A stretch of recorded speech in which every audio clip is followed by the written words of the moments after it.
welcome to this video lecture series on the subject of energy technology. I am Harsh Panchal, Assistant Professor in Chemical Engineering Department of LJIET Institute of Engineering and Technology. Here in this video, we are going to start the new chapter in the subject of energy technology as processing of fuel. Well, when this solid fuel are extracted, they are not in their purest form. They are associated with different gases such as water gases, different minerals, and hence they are not in their purest form. So, they need to be treated before they can be used as a source of energy.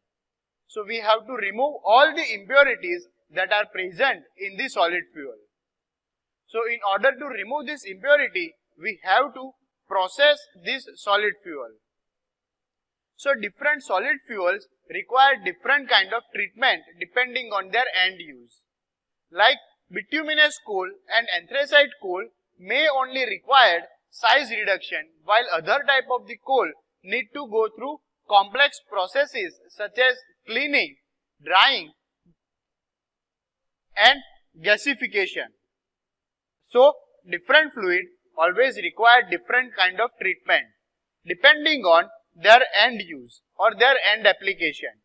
Like coal that need to be used for the boiler purpose, that need to go through different processes to reduce its size and to remove its moisture content.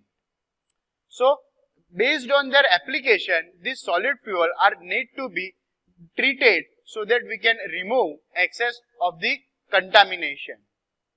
So, throughout this chapter, we are going to see different kind of treatment that we give for the solid fluid so that we can use them as the source of energy. Well, here in the image, you can see some of the processes that are used for the treatment of coal so that we can remove different impurities and contamination out of the coal. Well, the first thing that is done is the preparation of coal. Well, preparation does not mean that we have to manufacture or prepare the coal, but the preparation of coal prior to feeding into the boiler is an important step for achieving good combustion. Since large and irregular coal can cause problem of poor combustion and low thermal efficiency. So, in this preparation step, we refine the coal in such a manner so that we can increase its thermal efficiency. We reduce its size and prepare the regular size of the coal. Well, there are different steps involved in this processing of the coal. As the first step is the sizing of coal. Well, coal is reduced in a size by crushing and pulverizing. Proper coal size help in even burning, reducing ash content and better combustion efficiency. So, we have to reduce the size of coal to particular set size so that we can utilize this coal at its optimum process and we can reduce the ash content or residue left behind. And we can also increase the overall efficiency of combustion process. Hence, proper coal sizing is one of the key measures to ensure good thermal efficiency. It is necessary to screen the coal before crushing so that only oversized coal is fed to the crusher. So, before crushing or before reducing the size of coal, we always screen this coal so that we can only send oversized particle for the crusher and we can reduce the power consumption in the crusher process. So, here in the image on the top of the screen, you can see the sizing of the coal, where we reduce the size of coal to the set size so that we can achieve the optimum heating or optimum efficiency. Now, the second step in the processing of the coal is the conditioning of coal. The fines in a coal present problem during the combustion. Due to the segregation effect, this segregation of fine pores from the coal pieces can be reduced by conditioning of coal. So, the fine dust particle or fine particle of coal present on the surface of the coal creates segregation problem while handling the coal. So, by conditioning, we can reduce this segregation effect of such fine particles. Well, the water helps fine particles to stick together and form bigger lump due to surface tension of moisture. So we provide conditioning of water so that this water create a bigger lump of such fine particles so that we can manage the coal in better way.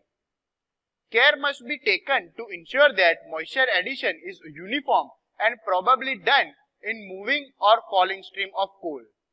So we have to care about the moisture, since addition of moisture reduce its calorific value, hence we can not add much of the moisture in the coal. So this operation is basically done on the moving or falling stream of the coal. If the percentage of fine is very high in the coal, then wetting of the coal can be done. So wetting process can also be done if for percentage of the fine present in the coal are very high. Now let's see the third step of this processing of the coal, and that is blending of coal. In case of coal lots having excessive fine, the blending of lumped coal with lot containing fine is done. So basically what we do is we mix two different size of the coal and produces uniform mixture of coal. Coal blending may thus help to limit the extent of fines in the coal being fired not more than 25%. Blending of different quantity of coal may also help to supply uniform coal feed to the boiler. So here in the image you can see one typical small scale blender is shown, where we blend two different size of the coal and produce uniform size of the coal for the boiling purpose. So this increase the efficiency of overall boiler. So this concludes the processing of the coal, which basically has a three step. One is the conditioning, then it is followed by sizing, and lastly we have seen the blending operation. Now let's discuss about the washability curve of the coal.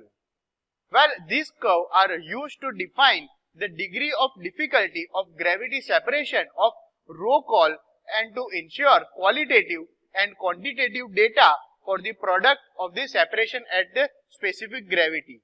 So this washability curve provides a rough estimation about the difficulty of separation of different contamination from the coal. We can find the quantitative and qualitative data for the washing and for the purification of the coal. The mineral associated with the coal have much higher specific density than the pure coal. Hence this curve is best evaluated with float and sink test. There are basically three curves that are constructed with the result of this float and sink test. Here in the image you can see the typical washability curve of coal. Well, this curve is basically made up of three different curves. One is total flux curve, that is ash curve, then there is total sink curve, and lastly there is washability curve characteristic. So the curve with the red line here shows the float curve, while the curve with the green line here shows the sink curve, and the curve with the blue line shows the ash curve. So these are the three main curves that are discussed in the washability curve. Well, this curve used to determine the difficulty in washing of the coal. So from the float curve and the sink curve, the yield and ash of the clean product, that is float, and heavy waste, that is sink, at a specific gravity of washing can be determined. So from the graph here you can directly determine how much percentage of the ash there will be in the product, and from the sink curve you can find the ash percentage in the waste, while you can find the yield of respective float and skin from the y-axis. The total float ash curve is used to determine the specific gravity at which cleaning should be done with the view to producing the maximum yield of clean coal with upper limit of ash value. So the total float ash curve is used to determine the specific gravity at which this operation of washing of the coal is need to be done so that we can achieve the maximum efficiency. The yield of sink and its ash are determined from the total sink curve at the same specific gravity. The ash curve gives the characteristic of coal. It shows how far it is possible to separate the impurities from coal by mechanical method. So here in the graph, the blue line shows the difficulty associated with the washing of the coal. That means it shows it is how much difficult to separate this coal from the contamination by using different mechanical methods. So this was all about the washability curve of coal. Well, for easy washing of the coal, characteristic curve should have this sharp bend. If characteristic curve is a straight line joining the cleanest and the dirtiest particle, meaning that the difficult to clean the coal. So in order to have easiest washing of the coal, the curve should be sharp. If the curve is the straight line, it shows that it is very difficult to separate impurities from the coal. If the yield fraction of specific gravity between 1.4 to 1.6 is very small, it indicates that the mineral particles are not immediately associated with the coal and they can be easily removed by washing. Depending on the medium used for the washing, there are two different types or processes for the washing, as direct washing and wet washing. So now let's discuss the dry washing first. Well, there are different processes in the dry washing. The first is pneumatic table. It is basically perforated and refilled sloping deck with rapid reciprocating. So it is basically a table which has reciprocating motion and it is sloped and it is inclined with the table. The coal is fed in a thin stream of upper corner on the table which is inclined. So here in the image you can see on the top of the screen that feed is directly fed to the thin pipe or thin stream. The table is given a reciprocating movement and air blow through the deck. So from the deck we are providing air that in this direction the coal spread over the deck and get segregated into the clean coal and refuse under the combination action of airflow, reciprocating table and frictional resistance. The heavy refuse is trapped inside the refill and transported to the end of the table. The clean coal passes over the table and therefore middling and clean coal are collected in the separate reservoir. So the dust particle or dirt are collected in the refill. Here in the image you can see that this refill is collected with the different impurities, while the pure form of the coal float over this refill and collected in the separate container. So this was all about the pneumatic table. Now let's discuss the second type of the process, that is Beresford process. This is based on the difference in the bouncing and flexibility of the clean coal and the dirt. The feed is dropped in an inclined plane containing gap of chosen width. The clean coal bounce and fall on the receiver and dirt fall through the gap. So what we do is we utilize the bouncing and flexibility of the coal. So we supply or we feed this coal on the surface which is inclined and which has gaps in between. So the dust particle pass through this gap and coal retain over it, which is then separated and collected in the receiver. Now let's discuss the third type of this dry washing, that is air sand processes. In this process, suspension of sand and air is used as the medium for the coal washing. The mixture of air and sand act as the dense medium for the suitable specific gravity. The clean coal float at the dirt skin. The above mentioned process are the dry processes of the coal cleaning. So basically these all dry processes have advantage that they do not involve any extra cost for drying purpose of such wet coals, and they do not involve any disposal method for such wet slurries. However, this process suffer great disadvantage that required very close limits of screen size up to 10 the coal feed. Moreover, the dry process cannot satisfactorily clean coal of difficult washability curves.